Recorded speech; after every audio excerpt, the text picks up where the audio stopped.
वालेकुम रहमतुल्लाहि व बरकातुहू। जी हमने ये 600 रियाल का टेस्ट माइक लिया गोया। तो हम सबसे पहले अपने बहुत ही अच्छे प्यारे दोस्त राशिद में उसको लगे हैं और चेक करते हैं कि ये माइक हमें कैसा पड़ा है। राशिद साहब आए। मोस्ट वेलकम राशिद साहब। अस्सलाम वालेकुम। वालेकुम सलाम।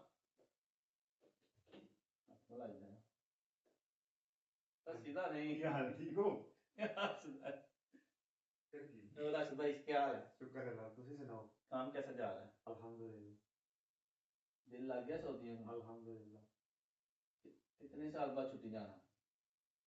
देखो जो तो नसीब लाई जाएंगे। उर्दू में बात करें ना। उर्दू नहीं आती। पिंड जोला में भी उर्दू नहीं आती। आपका एम क्या है?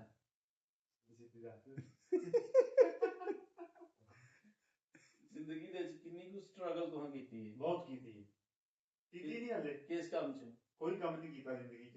तेरा ही प्यार जिंदगी जान दा। तो कोई मकसद ते है ना सऊदी आने दा? मकसद है ये बच्चे की रोटी कमाई दी बस। किस तरह? बस जिस तरह लभ जे। जिस कंपनी तुसी आए हो उते कितना को लग जांदा है? पंजी जी बस दे ना 6000 लग जाएगा इंशाल्लाह। 6000 रियाल जी। ਤੁਹਾਡੀ ਬੇਸਿਕ ਕਿੰਨੀ ਹੈ? ਕਿੰਨੀ ਤੁਹਾਡੀ? 4400। ਤੇ ਇਸ ਕੰਪਨੀ ਚ ਕਿਆ ਤੁਹਾਡਾ ਦਿਲ ਲੱਗਦਾ ਕਿ ਨਹੀਂ ਲੱਗਦਾ? बहुत सोहना लगता। सब भाई दोस्त ने मेरे। ਤੁਸੀਂ ਕਿੰਨੇ ਭਾਈ ਹੋ? 4। ਕੀ ਕਰਦੇ ਨੇ? कोई तो कारोबार करता है। ਕੋਈ ਖਾਲਸ ਕੇ? बस जे जिदा कोई मंगे। ਅੱਛਾ एक सिलाई का।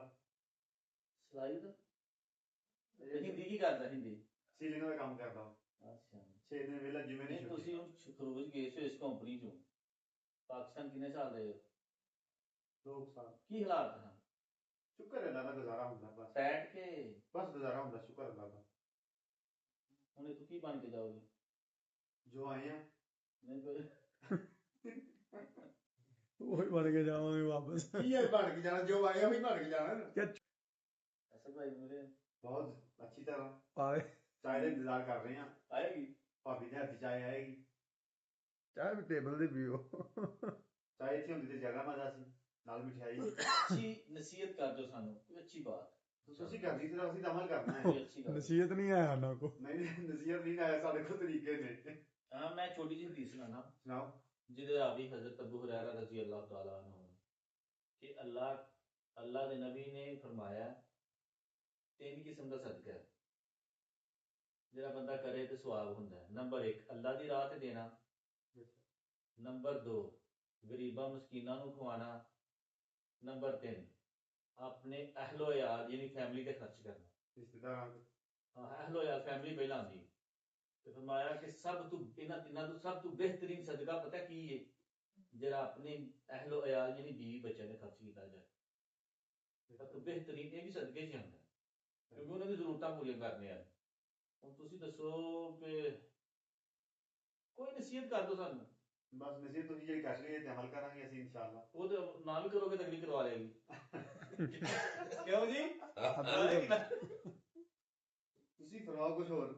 करना ਅਸਲ ਭਾਈ ਨੂੰ ਫੋਨ ਕਰੋ ਚਾਹ ਲੈ ਆਵੇ। की करने का ਚਾਹ ਤੁਸੀਂ ਪੀ ਲੈ ਆਓ ਤੁਸੀਂ ਕਾਪੀ ਲਾਣੇ रियासत भाई ने बुलाओ, रियासत भाई ले आएंगे। ਆ। असद भाई लो नहीं होनी। ਫੋਨ ਕਰ ਰਿਹਾ ਸੀ। ਨਸਰ ਭਾਈ ਨੂੰ ਫੋਨ ਕਰ ਲਓ।